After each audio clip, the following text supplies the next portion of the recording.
For more than 20 years, a handful of U.S. Air Force personnel had been haunted by an event that took place in the Rendlesham Forest, just outside their base in Suffolk, England. They maintain that for 2 nights in 1980, they experienced, up close, an encounter with an unidentified craft. Their accounts make the Rendlesham incident one of the most detailed and well-documented to date. These witnesses also say that the government launched an investigation and then tried to cover it up. This event has an eerie similarity to a sighting nearly 33 years earlier, when an extraterrestrial spacecraft allegedly crashed near a military base in Roswell, New Mexico. Both stories involve eyewitness accounts from respected officers, government investigations, and classified records and evidence. This really was the Holy Grail. This was certainly Britain's most famous UFO case. There's no doubt about it. This is Britain's Roswell. It appears to be maybe moving a bit this way. It's coming this way. It is definitely coming this way. This is unreal. What really happened in the woods outside the Woodbridge-Bentwaters Air Base in December 1980?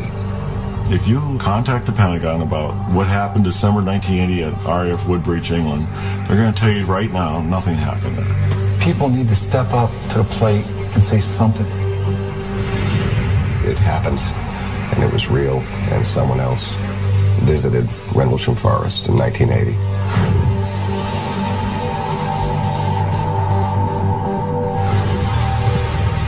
This is Bentwaters Royal Air Force Base. Located 70 miles northeast of London, the now dormant site was once a highly sophisticated military installation. The main function of the twin bases there was to support the NATO effort in case of a war in Europe. We would go ahead and mobilize our A-10 aircraft to support whatever war effort we were told to do. In 1980, with Cold War tensions near their peak, Bentwaters and nearby Woodbridge air bases are operated by about 12,000 U.S. Air Force personnel, making it one of the largest NATO complexes in all of Europe. But the site, bordered by the dense Rendlesham Forest, has a secret. This was Bentwaters' weapons storage area. Exactly what was kept here is officially classified, but researchers and observers agree that a massive nuclear arsenal was stockpiled beneath these concrete bunkers. The extraordinarily secured underground bunkers with alternating layers of steel, concrete, earth, held something like 300,000 kilotons of nuclear ordnance. The American airmen who man this base are highly skilled. They're trained to deal with life and death situations with a cool, clear head. And that makes the events at Rendlesham even more mysterious, because what they saw on Christmas night 1980 made these thick-skinned military men shudder with fear. It's 3 a.m. Airman John Burroughs is patrolling the east gate of Woodbridge Air Base, part of his normal routine as a security policeman. Security did the airfields, weapon storage areas, and stuff like that. You controlled the entry of the base. The 20-year-old has been with the Air Force for almost 2 years and has been stationed at Bentwaters for about a year and a half. Tonight, there is nothing to observe but the stars overhead. It was cold that night. It was a clear night, pretty much. You know, it was a clear night. There's a little bit of fog. As he's walking, his superior, Bud Stevens, pulls up in a truck. He tracked me down and said, let's ride around for a while. The men drive into Rendlesham Forest. Suddenly, Sergeant Stevens notices a strange light in the woods just off the road. He said, whoa, is that normal? And I looked out and there was just a weird glow in the woods. I said, no, it's not normal. Burroughs can't shake a bad feeling. You know, you just felt a real sense of danger or something wasn't right. There were different colored lights, you know, like you see on a Christmas display, different colored lights that were blinking on and off. Alarmed, the men speed back to the gate to call the flight desk from a secure phone line. They do not want to broadcast the information over their radios. At Burroughs' insistence, the call is transferred to the base's Central Security Control, or CSC. The shift commander dispatches 26-year-old Sergeant Jim Peniston to the site. Peniston has been a security policeman with the Air Force for 7 years. They told me I need to go out the East Gate. We have a situation out there. I said, what type of situation? He said, well, I'd rather have the on-scene patrolman tell you what that is. And I says, well, can I wait? No, you gotta get out immediately. Within minutes, Peniston and his driver arrive at the East Gate. Burroughs and Stevens direct his attention to the woods. I seen this multicolor, yellow and red. It was about, 200-300 meters away. And it looked like an aircraft crash immediately. That's the color that you get from titanium and fuel burning. Peniston calls back to CSC and gets clearance to investigate a possible downed aircraft. If it is an aircraft crash, we can go ahead and, render assistance and set up security for it. As part of standard procedure, Sergeant Peniston tries to gather information from Bud Stevens. And I said, well, do you hear it crash, Bud? He said, no, it didn't crash. It landed. Stevens is too frightened to help with the investigation. He returns to his post, while Burroughs and Peniston proceed without him. Soon after, they speed off with a driver and head toward the mysterious light. When they can no longer maneuver the vehicle around the dense trees, Burroughs and Peniston proceed on foot. They walk about 50 meters and notice strong interference on their radios. The farther we got into the woods, it became more and more intermediate, where it was harder and harder to talk to him. Suddenly, Sergeant Peniston feels an electrical charge in the air. I've been in excitable situations before on duty, and I know the adrenaline feeling, but this here was different. You could feel it on your clothes, your face, your hair. The closer they move toward the light, the less the scene resembles a crash. Didn't have no smell of smoke, and it was too contained. It was just like one ball out there. And we came into a clearing, and then that's when it was like a bright light lit up. The whole area was almost blinding. Sergeant Peniston moves within 10 feet of the object, and the bright light dims. As his eyes adjust, he has trouble understanding what he's seeing. I'm a rational person. I wanted a rational explanation of what was going on. I could not come up with one. Peniston snaps pictures with his military-issued camera. The craft was triangular in shape and measured probably 9 feet wide by about 8 feet high. I couldn't tell the front or back to it. I mean, there was no engines on one side or no cockpit or nothing like that. It was all completely smooth, the outside of the craft. He then circles the object, writing descriptions in a notepad. These are the notes he wrote that night. Surface is unknown. Identity unknown. No apparent landing gear present. No sound but appears to be operating somehow. Peniston's handwriting changes dramatically as he gets closer to the craft. I was really having problems with the type of craft. I keep saying it's unknown. I have a problem with understanding what I'm recording here. When he draws near enough, he reaches out and touches the object.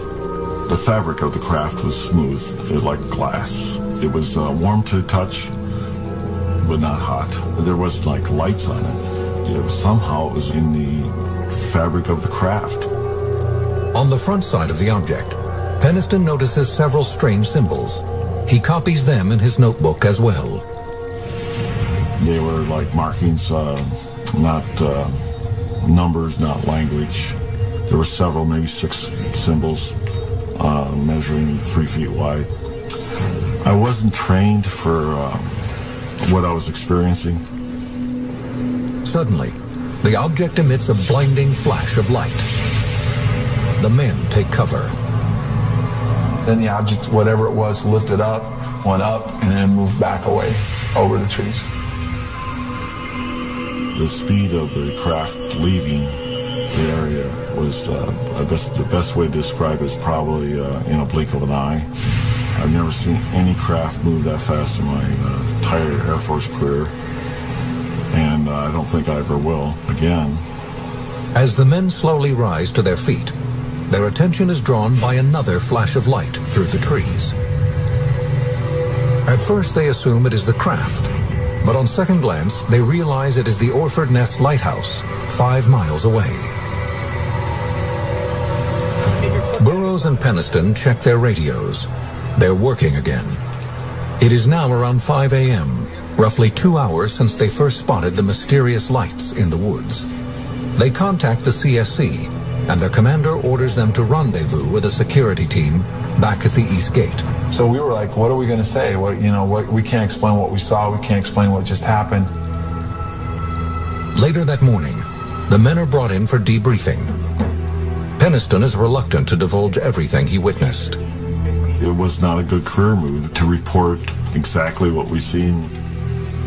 I went into the shift commander's office with Burroughs, and we gave a sanitized briefing of what happened that night. After the debriefing, Penniston says the shift commander issues him a thinly veiled warning. Gentlemen, he says, Project Blue Book ended in 1969, and sometimes things are best left alone. Project Blue Book was the code name for the U.S. Air Force's controversial UFO investigation unit. During the course of our investigation, before it was disbanded, its goal was to determine if UFOs were a potential threat to national security. Despite his commander's warning, Sergeant Penniston can't put the strange encounter out of his mind. I got back to my house and I couldn't go to sleep. I'd probably sat around the house for maybe 2 or 3 hours. And finally I said, well, I got to go back out there. He returns to the site with some plaster of Paris. His plan? To make casts of any indentations left by the craft.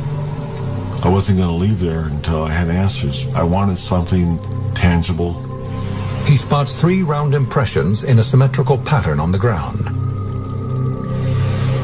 They are a few inches deep and roughly 10 feet apart. They measured exactly the same distance apart, each of the pods, approximately 2 to 3 inches thick.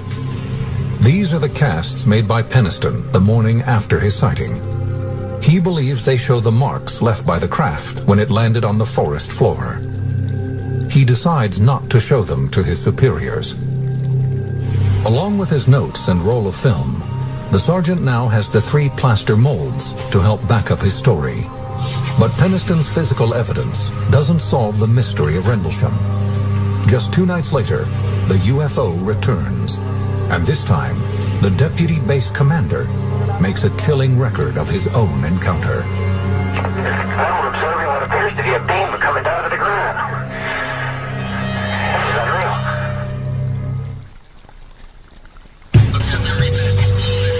Late December 1980. Sightings of a mysterious craft at the Woodbridge Bentwaters NATO complex in Suffolk, England, have put many airmen on edge. The strange encounters began the night of the 25th, when airmen reported seeing unusual lights. By the early morning hours of the 26th, 2 men claimed to have come within a few feet of a landed craft in the neighboring forest. It's now the evening of the 27th. 40-year-old Deputy Base Commander Lieutenant Colonel Charles Halt attends a holiday party at the Officers Club. His celebration is cut short when one of his men arrives looking distressed. He showed up just white as a sheet. And he wasn't the type of person to get too excited too easily. He was a former Marine. He said, "It's back." We looked at each other and said, "What's back?" He said, "The UFO." After 2 nights of disturbing stories, Holt decides to investigate for himself. The police were spending more time looking in the sky than they were at the airplanes they were supposed to be protecting. It's time to put this to rest. Holt instructs a three-man security team to assemble their gear and meet him at his quarters. Within minutes, they head toward the Rendlesham forest. By the time Holt arrives, a security cordon has been established around the perimeter of the woods. Holt is briefed on the situation and is told that the UFO is no longer visible. But the men are experiencing mysterious outages in their high-powered floodlights, called light-alls. Holt and his team collect their gear, a still camera, a Geiger counter for measuring radiation, and a night vision device called a starscope. I took my small personal cassette recorder, which I carry just about everywhere with me, just to record the events. The team heads into the dark woods. And I was going to investigate and show that there was definitely a good, reasonable explanation for everything. The following is the recording Holt made that night. 150 feet or more from the initial, I should say, suspected impact point. Heavy lift car can't get the light all to work. Seems to be some kind of mechanical problem. Along with the malfunctioning light-alls, Holt's team encounters the same radio interference experienced by Burroughs and Penniston 2 nights prior. They are walking through the area where Burroughs and Penniston reported seeing the unidentified craft, when Holt notices gashes in the bark of several trees. It looks as if they have been struck by a large object. Holt orders one of his men to take photographs. He took pictures of the indentations of the trees and everything. He was taking snap, snap, snap all the time. The Geiger counter begins registering high levels of radiation, but only in the areas surrounding the alleged landing site. You're getting readings on the tree you're taking samples from on the side facing the suspected landing site. 4 clicks max. Up to 4. Interesting. That's right where you're taking the sample now. 4. That's the strongest point on the tree? Yes, sir. If you come to the back, there's no clicks whatsoever. Suddenly, the dark woods are alive with sound. We're hearing very strange sounds out of the farmers' barnyard animals. They're very, very active, making an awful lot of noise. All the animals in the forest were acting up, making a lot of noise. And the barnyard animals from the farm, which was on the adjacent side of the particular location, were also acting up. One of his men points out a glowing light in the distance. With his tape recorder rolling, Holt documents every moment of this encounter. You just saw a light there. Where?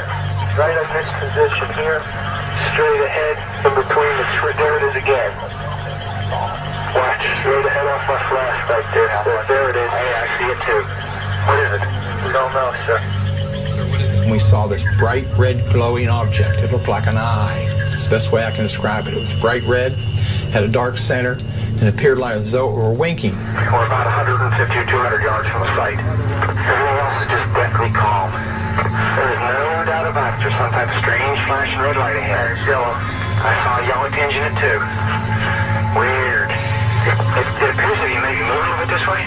Yes, it's brighter than it has been. Yellow. It's coming this way. It is definitely coming this way. It was moving through the trees, horizontally, but also traveling vertically. In other words, it was zigzagging through the trees and dripping what appeared to be, the best way I can describe it, as molten metal. Holt and his men pursue the object into a nearby field. As we approached, it receded. It went away from us. It went out into the farmer's field. It stayed there for probably 20, 30 seconds, maybe a little more. Pieces of it are showing off. There is no doubt about it. This is weird. And then it silently exploded and broke into multiple white objects.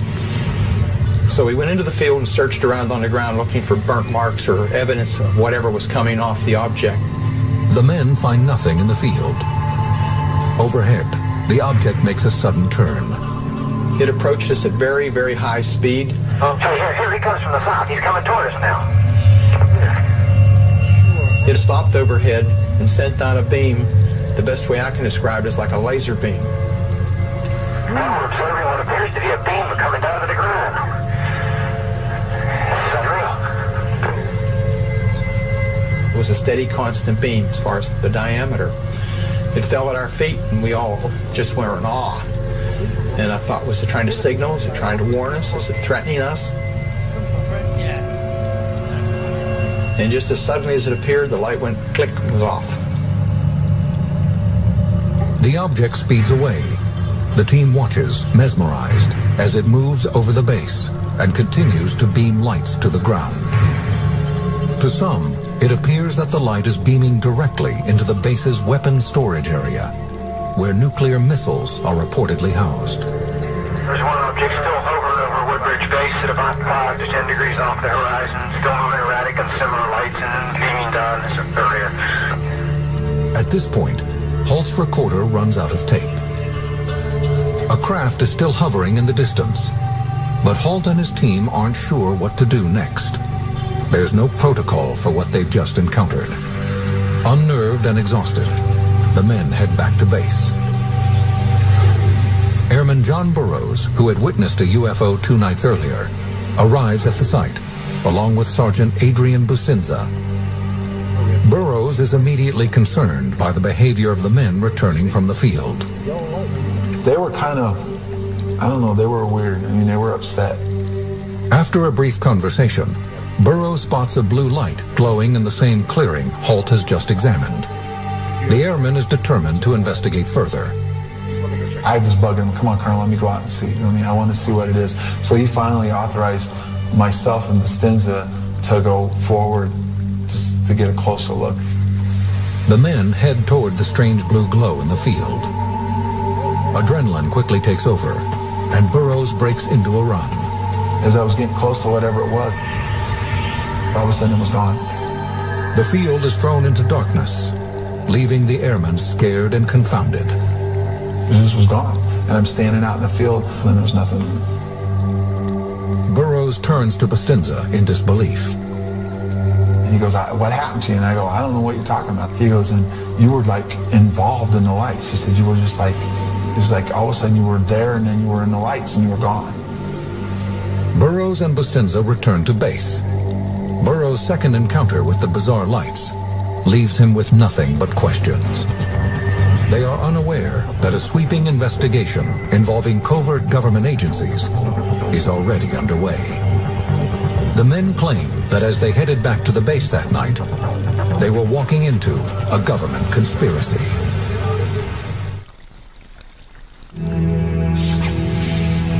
January 1981.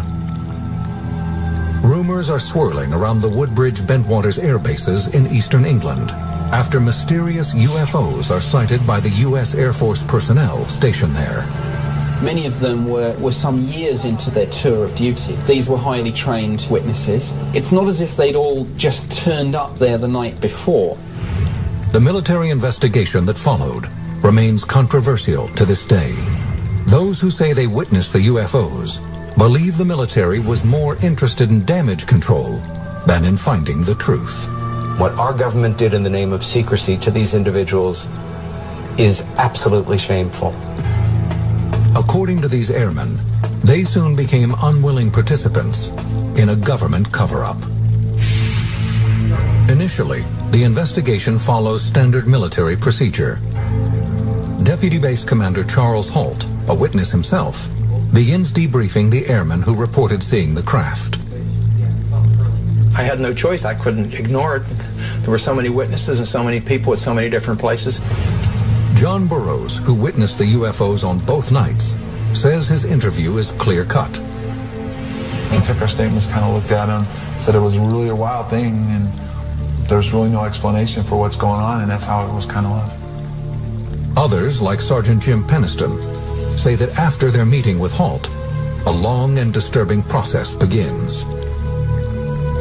2 weeks after his initial interview, Peniston is called for another debriefing. This time, it is with a high-ranking team of investigators, the OSI. The OSI is the Office of Special Investigations. It's, how shall I say, the discreet police is one way to put it. And they are there to police the US Air Force. And they can actually walk into an office of a general and, you know, even arrest him, if you like. That's how powerful they are. When Peniston enters the room, the mood is ominous. He begins to give a statement and offers the investigators sketches and notes of his encounter. According to Peniston, the rest of the interview is a blur. To this day, he has a difficult time recalling precisely what tactics the OSI used to extract his information. They took extra steps to make sure I was telling the truth. Sodium pentothal. I'm sure I gave a release for that.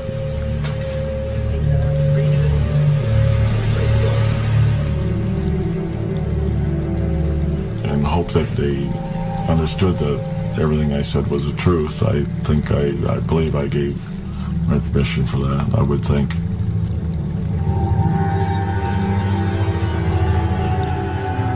To Peniston, the military's investigation takes on a sinister tone as more men are called in for questioning. Shortly after the event, Sergeant Adrian Bustinza, who had accompanied John Burroughs to the field, is led to a room beneath the base for questioning. Even now, Bustinza refuses to speak publicly about the events of that night. According to author Georgina Bruni, he later confided in her. They said to him, look, you know, what you saw was a light from the local lighthouse. And he said, no, I saw much more than that. It was more than that.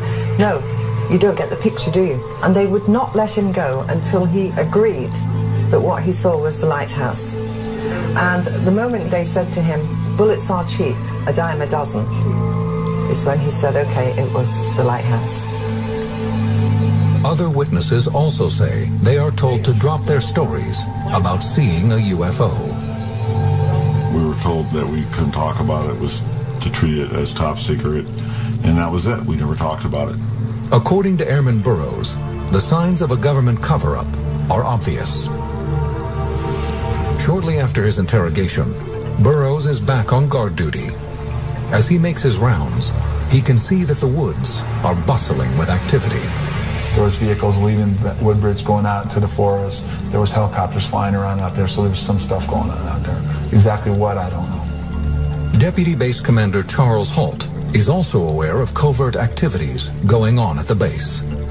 I heard some stories that were substantiated by several people that a plane load of people did come in a day or so later and did do a lot of investigating. Peniston and Holt claim they took pictures of the mysterious craft they encountered. But when the prints return from the base's photo lab, they are blank. The pictures are whited out, most of them. I thought that was really unusual, and I believe that the photos that I got were intentionally just whited out photographs. That's what I believe. Even Lieutenant Colonel Holt, the highest-ranking eyewitness, believes he is being kept in the dark by the military. As the investigation continues, he's asked to type up a memo based on his interviews with other witnesses and submit it to his superiors. Holt's understanding is that the document will be shared with the British government. Holt does as he is told and submits a memo entitled Unexplained Lights. He writes, the individuals reported seeing a strange glowing object in the forest. The object was described as being metallic in appearance and triangular in shape.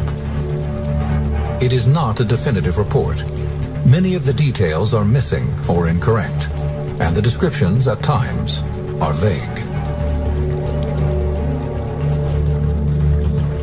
The memo was not meant for public consumption. It was meant as a tickler, if you will, to the Ministry of Defense to get them involved to do a proper investigation. His superiors filed the memo away, and the strange lights never returned to the base. Eventually, rumors of an extraterrestrial craft die down. For 3 years, the public is kept in the dark about what happened at the air bases. Then, in 1983, a new witness surfaces with a startling claim about the UFO encounter, one that will only deepen the mystery of Rendlesham.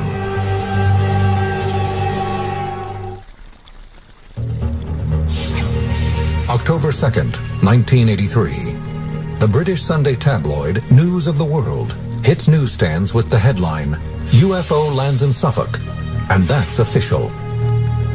The article claims that a mysterious craft, moving under intelligent control, invaded the skies above the Woodbridge Bentwaters air bases in late December 1980.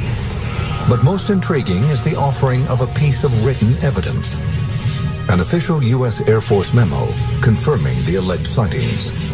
The document was written by one of the men who encountered the mysterious object, Deputy Base Commander Charles Halt. Every local radio, TV station, Japanese TV, German TV, I had people swarming all over the place wanting to know the real story. From there onwards, every single newspaper in the United Kingdom was featuring this story for about a week. The memo, titled Unexplained Lights, offers a brief description of the late December encounters. It includes Jim Peniston's description of a strange object that maneuvered through the trees, as well as Halt's account of a red sun-like object in the night sky. But how was the story leaked to the public? The document, known as the Halt Memo, was brought to light by Larry Warren, a former Air Force security policeman at Bentwaters. He's blunt when he explains why he did it. I wanted to drag people right by their hair through the thing and say, this happened. He was the one who brought this whole thing to public attention. It was his information specifically that resulted in a Freedom of Information Act that resulted in the release of the so-called Halt document. And once that single sheet of paper was out, the toothpaste was out of the tube. Warren has received both praise and criticism for his candidness. The story he tells begins like the others, but the ending is even more bizarre. In late 1980, Warren was a 19-year-old security policeman stationed at Bentwaters. According to Warren, after midnight on December 29th, he is removed from his post and ordered to the woods to assist with Colonel Halt's investigation. When he reaches a clearing, he sees a group of military personnel surrounding a glowing object. In this field was this object on the ground. It's like a science fiction movie, but there was something alive associated with it. Didn't come out any doors. There were no windows. It was this thing, and it was changing all the time. As he draws within a few feet of the craft, Warren says he witnesses an amazing sight. There are officers and airmen facing the object, and 3 small glowing entities standing in the light. What he observes and the other men observe that are in proximity is 3 humanoid shapes. There was something separate from it with these 3, what you would perceive as kids. Warren then watches as a senior officer begins communicating with the beings. The senior people there seemed to be following like a protocol. It seemed to be there was a procedure. Warren is then pulled from the clearing. He's given no explanation for what he's just seen. The next day, he says he is brought into a room with other witnesses for debriefing. He remembers a film projector and 3 men in suits. They showed us the different films of UFO military activity going back probably, I don't know, the 40s. Like other witnesses, Warren says the more he is questioned, the more distorted his memories become. He remembers what happens next as a series of scenes that make little sense. Warren recalls being taken against his will by men in dark suits, then being led to an underground facility on the base. I remember being on a table and people talking to me and, you know, doctors and Air Force people behind them. I have another memory of being in a kind of like a mess hall and trying to eat something and kind of being alone at a table. It's imagery. I mean, this could all have been plugged into my head. Warren says he isn't sure if what he remembers is real, or if these images were planted by military investigators in order to confuse him and distract him from what really occurred. After the Rendlesham story breaks, Warren's accusations infuriate other witnesses. These airmen and officers say they too want the truth revealed, but that Warren's story is anything but. It hurt the whole incident as far as this is something really did happen to us, but there's no way, the way he was describing it, what happened to us, and it wasn't fair to the people that were involved to have that kind of extreme stuff come out. Parts of his story do correspond with other eyewitness accounts. Warren, like Charles Halt and Jim Peniston, recalls seeing a glowing craft in the clearing of the Rendlesham Woods shortly after Christmas 1980. But Larry Warren is the only airman who claims he saw alien life forms. Another problem with Warren's version of events is that no one can remember seeing him in the woods on the night in question. Nobody ever recalls him being out there that night. Nobody I've talked to all the players and just about everybody that was on even the fringes, and nobody remembers seeing Larry Warren anywhere except around the base in training. Warren remains steadfast in his convictions. I've never lost a minute's sleep over my role in this. I've never intentionally misrepresented anything, lied, or tried to gain anything unfairly. The contradictions surrounding the Rendlesham case have proven frustrating for UFO researchers. While there are multiple credible witnesses, airmen trained to be good observers and remain calm under extreme circumstances, the discrepancies between their stories are difficult to ignore. In the years that follow, researchers struggle to unravel the mystery. Then, in 2002, declassified government files reveal new facts about those mysterious nights in the woods. And which could have been the spot where the alien craft landed. Since 1983, the Rendlesham UFO incident has garnered attention around the world. But to this day, there is still no explanation for what U.S. Air Force personnel claimed they saw in the woods and skies of Suffolk, England. Some experts who have reviewed the reports of strange lights and a glowing spacecraft have concluded that these sightings are a simple case of optical illusion.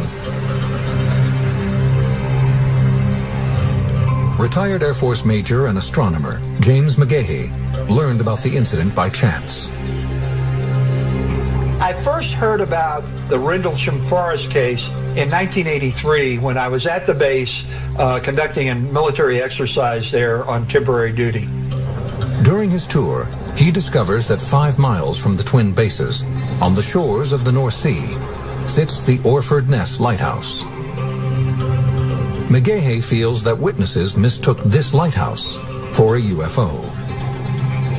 If you're out in a dark sky on a cold night in December, and a lighthouse is swinging through the trees with this bright beam of light passing through the trees, it's going to have some strange, unusual effects. Light is going to get scattered by the trees. John Burroughs did mention this lighthouse in his first statement to his superiors. In the report, he says that after the mysterious lights disappeared, he thought the lighthouse was another craft, but quickly realized his mistake. I want to clarify something. This is always somebody tries to twist it. If you read the statement, especially mine, it clearly distinguishes between what we saw at the beginning and then we did see a beacon light and we followed it. Nowhere in my statement does it say I felt the beacon light was the object. I've done a whole lot of research on this lighthouse. You know, you can talk about it from here to eternity. And there's absolutely no way that a lighthouse can travel 5 miles, go in and out of trees, shoot beams down to the ground. So anyway, it's not a lighthouse.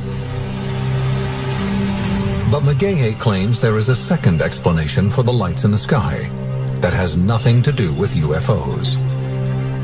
On the night of the 25th, at around 9:30 in the evening, a Cosmos satellite re-entered the Earth's atmosphere.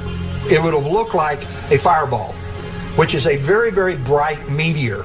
For nearly 20 years, skeptics and believers continue their search for answers. In 2002, thanks in part to researchers like Georgina Bruni, the British government finally releases a new set of records. The files provide additional information about the case, but also raise new questions. They make it clear that the British government investigated the mysterious sightings back in 1981. This fact seems to indicate that military investigators did not believe the sightings were caused by a lighthouse or a satellite. But the files also reveal some of the shortcomings of that investigation. We discovered that some of the radar facilities were actually faulty. The cameras were faulty. on the nights in question, or allegedly faulty, that the films were missing. At the time, investigators based their research on the original memo written by Lieutenant Colonel Charles Holt. His document states that the first event occurred on December 27th, but the sightings actually began on the 25th. Holt's mistake has caused researchers to examine the wrong nights for 20 years. It is a frustrating revelation for Nick Pope, an official with the Ministry of Defense. Here we had possibly the most significant UFO event ever to have taken place on British soil, and yet not only were the dates wrong, but crucial days had been lost. Moreover, much has been left out of the files. Researchers hope the US and British governments will release further information, including pictures taken by Air Force personnel on the nights of the sightings. These are the only photographs that remain from the investigation. They show authorities examining the alleged landing site, but the pictures reveal no evidence of a landed craft.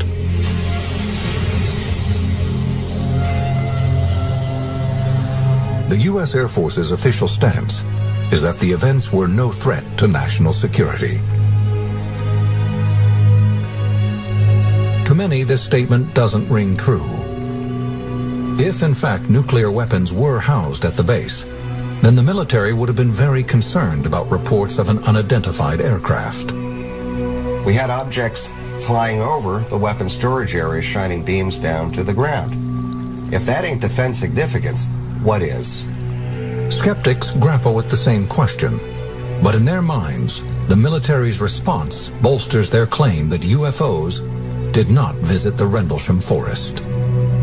This was during the Cold War. You have to realize that security was fairly tight. Anything that would happen near the flight line when you have these high-value asset aircraft, tactical aircraft, or in weapons areas would immediately cause a response by the entire base. Everybody on the base would have been woken up and been reacting to something like that. And of course, that didn't happen. Even Charles Holt, the deputy base commander, is frustrated with his search for answers. I kept prodding Squadron Leader Moreland, the British liaison officer, for an answer. Doesn't somebody care? Isn't somebody interested? I got the feeling that I was kind of left hanging out there to dry, if you know what I mean. Though they continue to press the government for more information.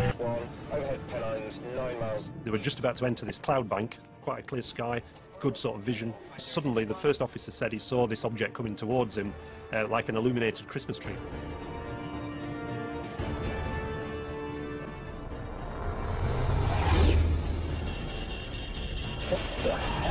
It was so low in its approach and so close that he automatically ducked, thinking there was going to be a collision.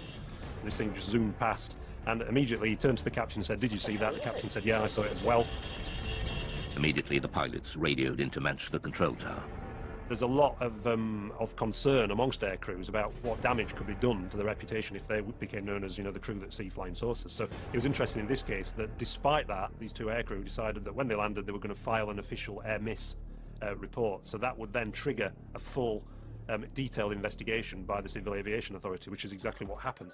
For the first time, the MOD files show how this extraordinary incident sparked a full-scale investigation conducted by aircraft near-miss investigator Anthony Booth. Well, it was unusual for a start because it was the only one in my memory in 7 years of working in that particular department that I'd actually dealt with something like this.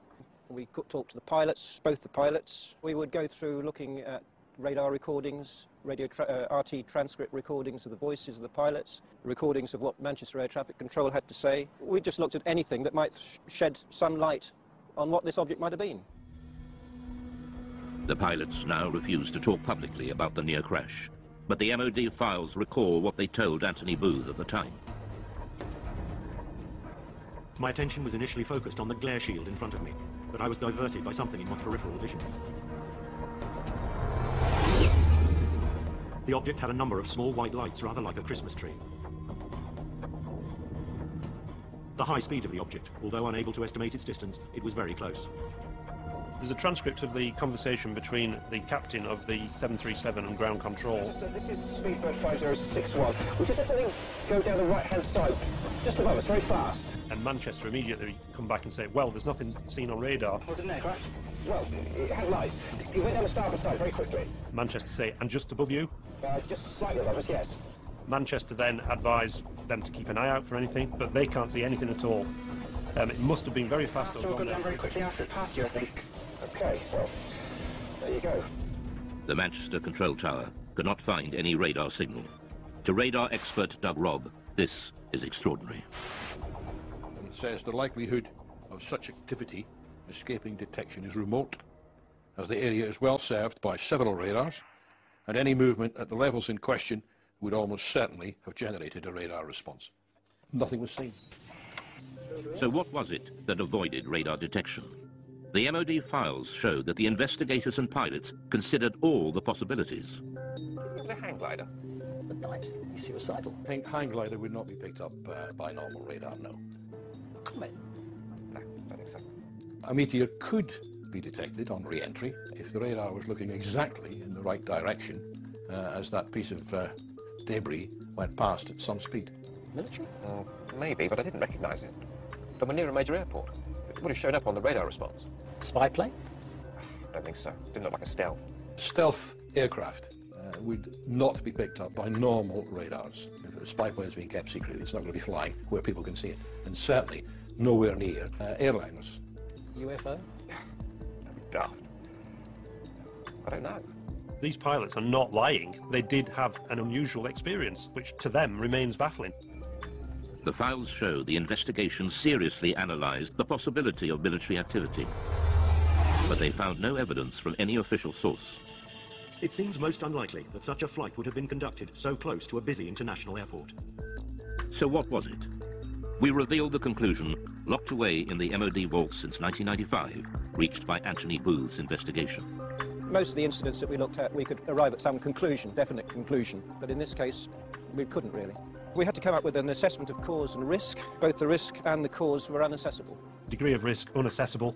Cause, unassessable. Really, that statement is really, really unusual to find that in an official air miss report, and it's basically saying we don't have a clue what was seen. What they'll say back at BA. I think they might rib us about this one. At the end of their the summary of the working group's discussions, it says that there is no doubt that these pilots both saw an object and that it was of sufficient significance to prompt an air miss report. Unfortunately, the nature and identity of this object remains unknown.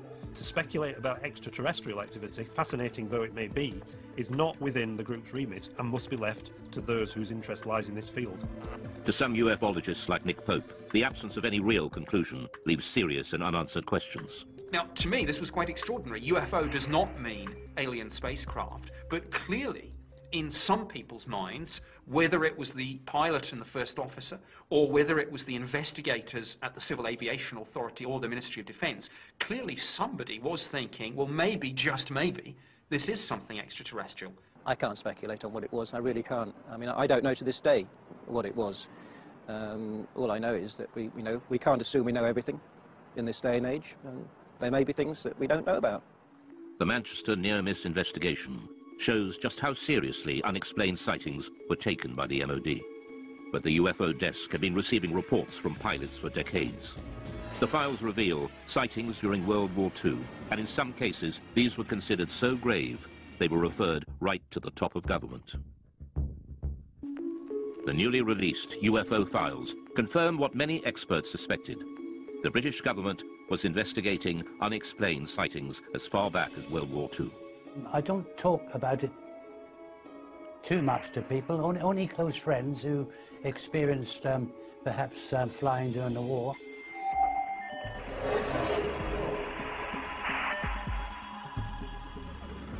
Spring 1944. Britain was engaged in heavy bombing raids over Germany. Rumours of strange, unidentified missiles were getting through to top command. Considered a threat to public morale, the MOD files reveal that the order to keep them secret came right from the top. Sightings, such as the one seen by gunner Bernard Dye. Now I have here a personal wartime diary. I'll read you an entry which I wrote on the 26th of April. Operation Essen. 300 aircraft raided Essen. Dye then recorded the most extraordinary sight. By unidentified objects, which I describe as just red balls of fire. This is the first time Bernard Dye has spoken on television about what happened that night. We left the target area and we were heading back towards Mildenhall, our base. We were heading across France. Everything appeared to be peaceful. Suddenly I saw 3 balls of fire coming up from below and reported this to our pilot, Arthur Horton, on the intercom. A few seconds afterwards, the rear gunner, Brian Harper, he observed 2 more red balls of fire. Immediately, Arthur was a bit perturbed, and were they fighters? No, not fighters, Arthur, just balls of fire coming towards us. I said to Arthur, no, evasive action, corkscrew, starboard, go, go, go.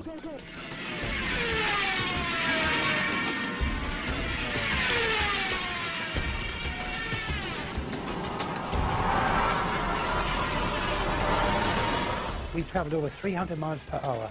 The aircraft was shaking like a leaf, and still they were following. The pilot was getting worried about burning the engines up. Engineer, Dave, what about the engines? Never mind the engines, skipper. Keep going, or something to that effect. The words were rather rude. It certainly gave me and the crew the willies to see them. After a short distance, these 5 red objects, they just got slower, and the red lights disappeared into the blackness below, and we got safely home. Well, when we got back to Mildenhall, our base, you know, each crew was interrogated by intelligence officers, and they just laughed at us. And this upset the pilot, and, you know, he said, you wouldn't bloody well have been laughing if you'd have been sitting with us in the aircraft. What did Gunner Bernard Dye think they were? Didn't know what to think, but I thought they were just a new weapon that the Germans had invented. Bernard Dye was not alone. Other World War II aircrew had also reported unexplained sightings, and we now know that at least one of these reports was suppressed, and the order to do so came right from the top. Wartime Prime Minister Winston Churchill was so terrified the report would leak out, he ordered a 50-year blackout. Mr. Churchill declared that the UFO incident should be immediately classified for at least 50 years, and its status reviewed by a future Prime Minister. Churchill's order referred specifically to a late World War II sighting made by a British aircrew returning from a reconnaissance mission over Germany. The files record, my grandfather was present during a debate about an unexpected incident experienced by an RAF bomber crew. The MOD files show that the story originates from the grandson of Churchill's bodyguard, who had been present at an urgent meeting between the Prime Minister and the US commander of the Allied forces, General Eisenhower, who discussed the incident together. He was writing in to see if the ministry could confirm this story, that this guy who was the bodyguard was present at a discussion between Winston Churchill and Eisenhower about a mysterious incident when the crew of a Royal Air Force reconnaissance aircraft that had seen this metallic object that had appeared by the side of their aircraft, and it followed the aircraft, and it behaved in a way that was completely unexplainable in terms of it being, you know, a German aircraft or any other sort of Nazi flying machine that they were aware of. A leading aircraft expert was also at the meeting. He dismissed any possibility that it could be a missile, since a missile could not suddenly match its speed with a slower aircraft and then accelerate again. Churchill was determined this would go no further. Another person at the meeting raised the possibility of an unidentified flying object, at which point Mr. Churchill declared that the incident should be immediately classified. But the file goes further. One extraordinary line explains just how fearful Churchill was of public reaction to this UFO sighting, if it ever got out. This event should be immediately classified, since it would create mass panic amongst the general population and destroy one's belief in the church. But the files also reveal that this wasn't the first time Churchill had got embroiled in UFO sightings. In October 1912, there was sightings of mysterious lights in the sky over the dockyards at Sheerness in Essex. Winston Churchill was the First Lord of the Admiralty, and he had to look into this, and Churchill had to admit in Parliament that he couldn't explain what had been seen. The files show that even after the war, Churchill took a personal interest in unexplained sightings. In the aftermath of the sightings in Washington, D.C. in 1952, that made all the news headlines, Winston Churchill again became interested and sent the memo to the Secretary of State for Air. What does all this stuff about flying saucers amount to? What can it mean? What is the truth? Let me have a report at your convenience.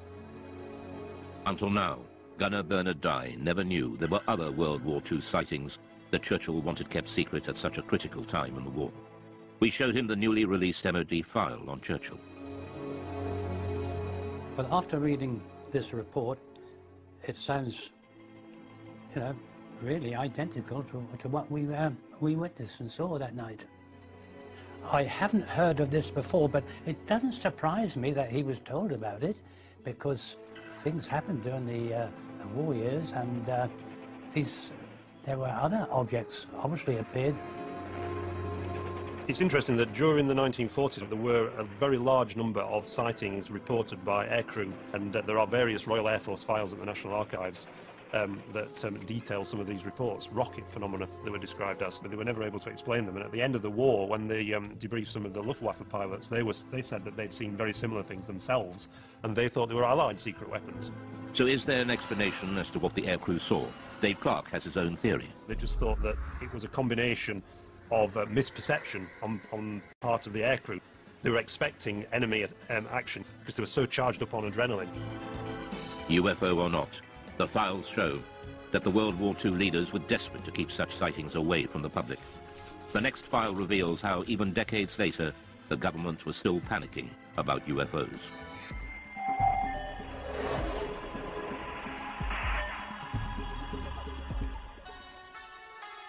Many UFO experts believe that the Pitlochry file illustrates one of the most significant UFO conspiracies of recent times.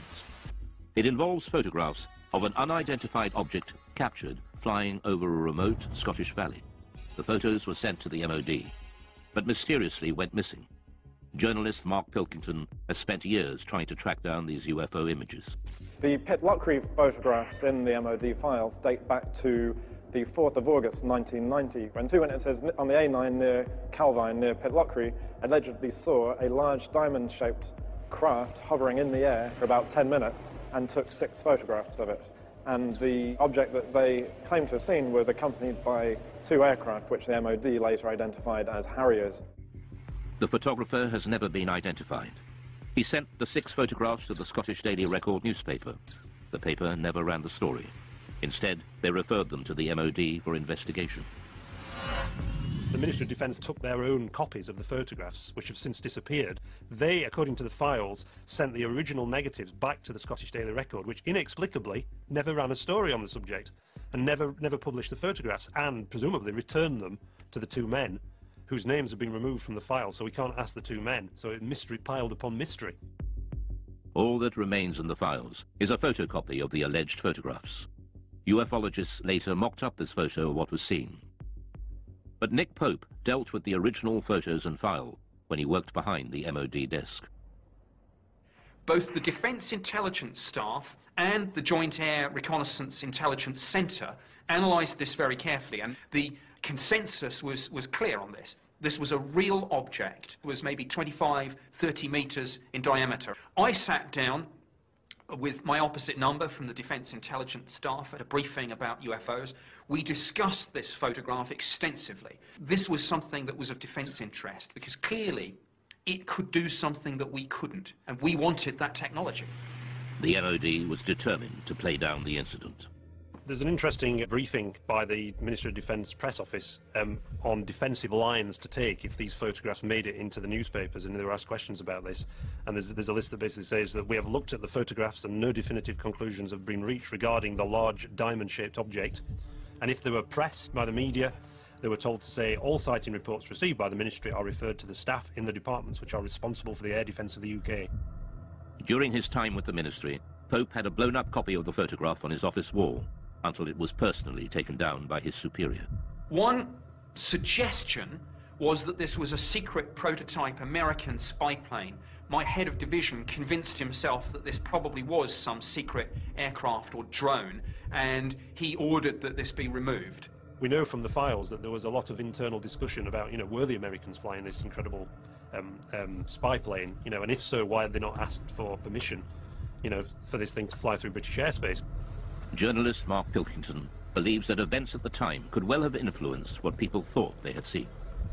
This was just 2 days after the first Gulf War had broken out, and there were certainly great deployments of aircraft towards the Middle East, and the UK was a kind of sort of stop-off point and a sort of launch pad for a lot of those aircraft. The MOD were clearly worried about public reaction, just as Churchill had been 4 decades earlier. So was there a cover-up by the MOD over the mysterious Pitlochry photographs?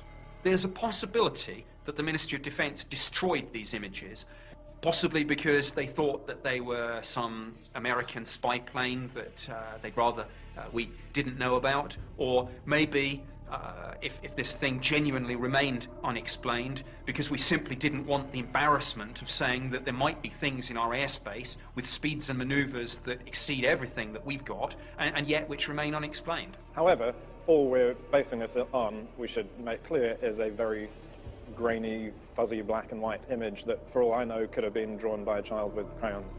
Mark Pilkington is still looking for the real Pitlochry photographs to find out just what did put Britain's defences to the test. But 6 years later, on Britain's east coast, another UFO sighting sparks off a full-scale military investigation and a direct challenge to the Secretary of State for Defence. In 1996, the Ministry of Defence was drawn into a serious breach of UK defences by a UFO over East Anglia. MOD files reveal it not only involved the police, Coast Guard and RAF, but a call to the Defence Secretary to scramble jet fighters. I'm very concerned about an incident that occurred off the East Anglian coast recently involving a visual unidentified flying craft sighting that was correlated by various different military radar systems. Why weren't our jets scrambled? It was one of the biggest UFO scares ever. And it all started one quiet October night on the East Coast.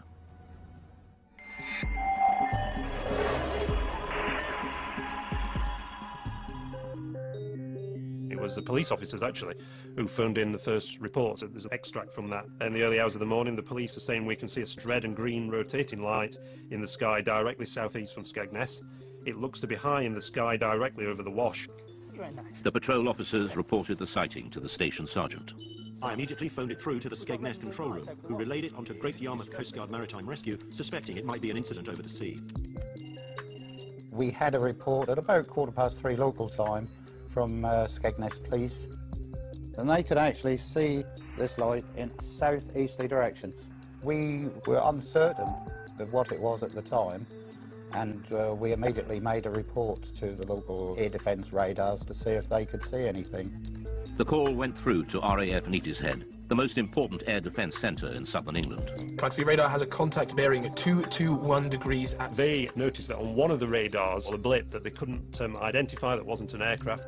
Could the mysterious radar blip and the strange lights seen by the police be the same thing? Panic calls from the public started to come in. No, I don't think they're invading. The call was put out to shipping to keep a lookout for unidentified lights. Then a tanker came back. We're seeing a group of lights above the Wash. The vessel at sea was the Connor Coast, and she was in much this sort of area. At 3:50 a.m., Patrol Officer P.C. Leyland rushed onto the police station roof to video the strange lights and managed to capture 5 minutes of footage, now showing a single stationary white light. News of the sighting spread quickly through the UFO grapevine. The transcript of the conversation between the Coast Guard and the police and the trawler crew was leaked to the local news, and it suddenly became this huge UFO incident that got to the attention of the local MP. The sighting gathered such momentum, even local Labour MP Martin Redmond got embroiled and started asking difficult questions. Martin Redmond said, look, you've got police officers seeing UFOs, you've got Royal Air Force officers tracking them on radar, and yet you don't even get the aircraft in the air to take a look at this thing. Here's a copy of the letter that Martin Redmond MP sent to the Right Honourable Michael Portillo, Secretary of State for Defence, and he says, I'm very concerned about an incident that occurred off the East Anglian coast recently involving a visual unidentified flying craft sighting, which was correlated by various different military radar systems. While I'm interested in finding out what was seen, my primary concern stems from the absolute shambles that such an event seemed to cause. So he's really sort of having a go at the Ministry of Defence and saying, why didn't you react to this? What are the RAF doing? So this really stung the RAF.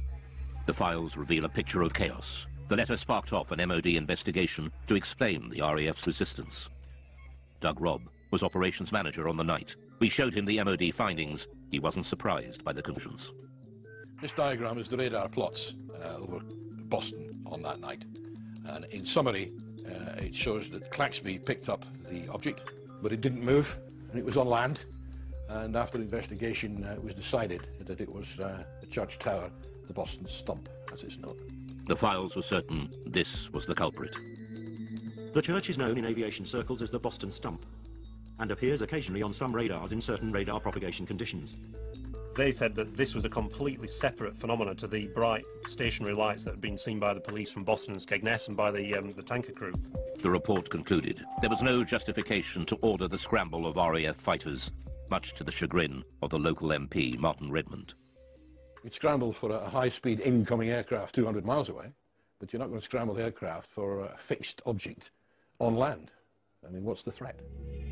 If what the radar picked up was indeed a church, what then were the mysterious lights seen by the police and the tanker crew?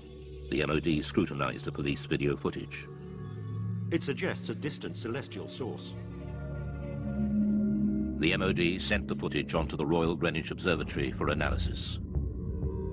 Their report has been kept buried since 1996 in the MOD files. UFO and astronomy expert Ian Ridpath was shown their conclusions and the police video. If you look at the police video, you can see it's just a bright dot of light, which is sitting there, not appearing to do anything. So, to me, this shows that even the most impeccable witnesses can actually make what is really a basic mistake, which is just misidentifying bright celestial objects. Well, the most common culprit is the planet Venus. In fact, it's called the queen of the UFOs, and this is because it's the brightest object in the night sky after the sun and the moon, which could have been what the police were seeing. He also believes there's an explanation for the colours of the lights. When the camera zooms in, very often the camera will completely lose focus, and you can actually see some odd shape to the light, which is actually the diaphragm of the camera. But this doesn't explain what the tanker crew observed. The MOD investigation found that they saw a light coming from a different direction to Venus. And they were baffled. These lights remain unexplained. But expert Ian Ridpath believes there is an answer. The object that the tanker saw to the north, I think, was another bright star called Vega, which is also just appearing to twinkle and flash multicolored lights. UFO expert and skeptic Dave Clark believes there is a reason why this escalated into such a major incident. This happened in 1996, which was the very height of the popularity of the X-Files series on TV. It was the biggest sort of year, the 1996-97, in terms of number of reports they received since 1978. So is this case closed for East Anglia? Or will more mystery emerge, just as it has, with one of Britain's most celebrated cases that refuses to go away, the Welsh Roswell?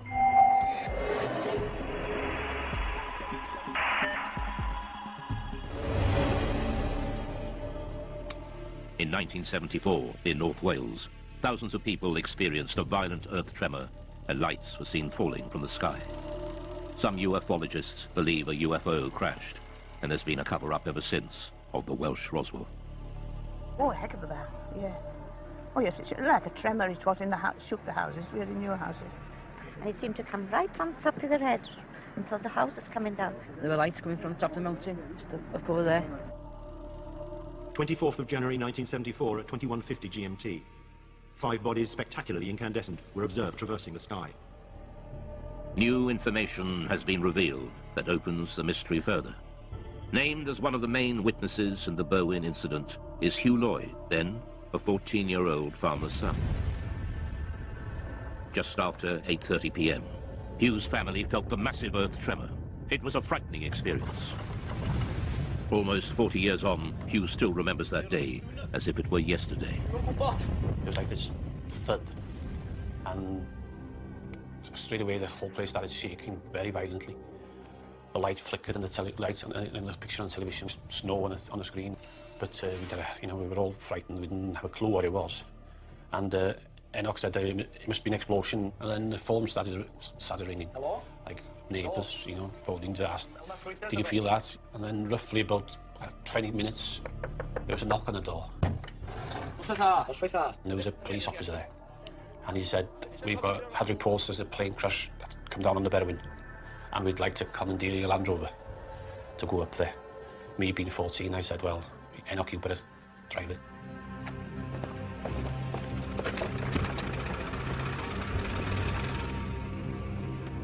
We carried on up the mountain about half a mile, maybe 3/4. We drove up the track and we stopped, got out and got torches, and it was very quiet and very dark, but, you know, nothing to be seen. Are we going with a torch? One of them said, there's nothing here. It's too quiet, we can't see anything.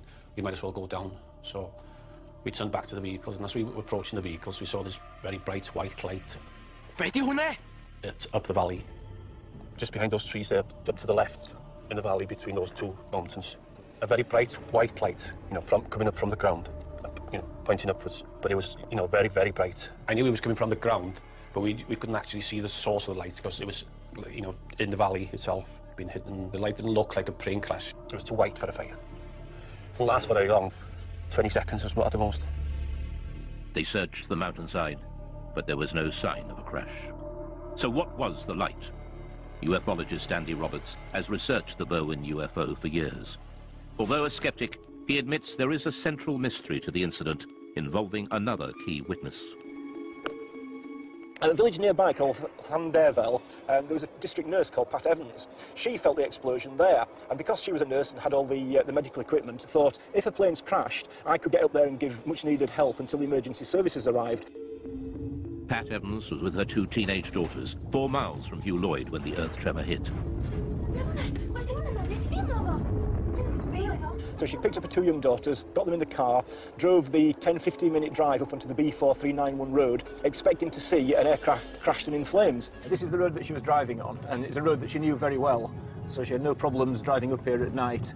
And obviously she was out there looking for what she thought was going to be a plane disaster. And just as she came out from the other side of this copse of trees, she was absolutely astonished to see, far across the hills to the left, a huge ball of red, white, orange, pulsating light. Whatever the object was, it was too far from the road to be reached on foot. Pat and her daughters watched, astounded at the ball of light, slowly pulsating and changing colour. She described it as being half the size of the moon, and around this object were moving torchlights and vehicle lights. She realised that it clearly wasn't a crashed aircraft and that someone or some people were there attending to whatever it was, and realising that, she drove back home and went to bed, and to this day is completely mystified by what it was. So what did Pat Evans and Hugh Lloyd see that night? We reveal that even the arrival of the mysterious men in black couldn't provide all the answers. The unidentified sightings by Pat Evans and Hugh Lloyd in Berwyn, Wales in 1974 have gone down in UFO folklore. The recently released MOD files have added even more mystery. Researchers from the British Geological Survey were quickly dispatched to Berwyn to investigate an earth tremor that had registered 3.5 on the Richter scale. Immediately after the earthquake, we were getting a lot of reports, some of them rather complex ones about lights in the sky, lights on the hill. So I brought a small team of people down to ask the local people around here what they'd seen, what they'd heard, what they'd felt. The British Geological Survey team have become known in Berwyn legend as the Men in Black, as they were dressed in dark suits, official-looking, and were going door to door. Some people seem to think the whole event was rather suspicious, and that we, simple scientists from the Geological Survey, had something to do with suspicious events around here. Files containing Chris's notes recall his interview with nurse Pat Evans, who saw the unidentified light. I have here the notes that I made when I talked to Pat Evans. She felt the shaking, but also she was very concerned about lights that she saw in the sky. She thought there was a big red light, like a glowing red fire. This is a copy of one of the maps that we, with our team, used when we were going around the area talking to people.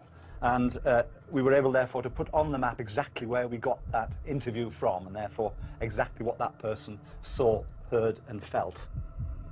This British Geological Survey map, buried in the vaults, is a revelation. It shows the anomalous lights seen by Pat Evans and Hugh Lloyd both appeared in the same small area of hillside at the same time. Ufologist Andy Roberts returns to the same spot on the mountainside where Pat and her daughters saw the UFO, and where Pat Evans told her story to Andy Roberts in 1998. When I brought Pat Evans up onto this mountain road in 1998 and she told me her story then, I photographed her, and the photograph that I took showed her pointing to where she saw what she saw in 1974, and judging by this photograph, she was pointing over there, and which we know is where the police and farmers were searching that night. Pat Evans was on the Llangannock to Welshpool Road, which is just Oh, they just beyond the forestry there. So if she was there, she probably saw the same lights as we saw. You know, because she's dead in line. I'm sure, I'm nearly positive that's the same lights she saw. The recent files show the MOD's explanation for the sudden explosion and mysterious lights. Subsequent search of the hillsides in question revealed no sign of impact, however. The Meteorological Office considered that these sightings could have been occasioned by a bolide, that is to say a meteor which enters the Earth's atmosphere and burns up before reaching the ground. A private investigation done on behalf of the British Astronomical Society concluded, however, that the meteor may in fact have disintegrated over Manchester and that its appearance was preceded at 8:30 p.m. by an earth tremor in the Berwyn Mountains with which it has no connection. So they were saying again, these are two things that happened coincidentally on the same night. You've got a meteor burning up in the atmosphere and also you've got an earth tremor. So is this incredible coincidence, two separate natural phenomena, a meteor shower and an earthquake happening simultaneously, in itself a complete answer to the mystery? Many UFO believers think not. They believe the files fail to answer the big question, what was the source of light Pat Evans and Hugh Lloyd saw on the ground? So what Pat saw is an absolute mystery. I don't think it's a UFO for a minute, although it is an unidentified something. It appeared to be on the ground. If anything, it's an unidentified grounded object. But it's a mystery. So in and amongst all the hype about aliens and extraterrestrial crashing, in amongst the truth and the fact about earthquake and bolide meteors, what we have is a mysterious sighting of a stationary, large, glowing object on the ground for at least 10 minutes. So is this case closed for Berwyn? There are still many unanswered questions. The Berwyn Mountain incident is, I think in many people's minds, it's not case closed. Some people believe that the release of these files is itself disinformation and that the Ministry of Defence is still covering up some great secret truth about UFOs. The MOD has agreed to release all the UFO files over time. But will all the secrets be revealed? It seems that the public is not ready to give up believing just yet. For some people, UFOs are with us for a long time to come. Well, until the real ones show up. Some people suggest that this drip feeding of information to the public about UFOs is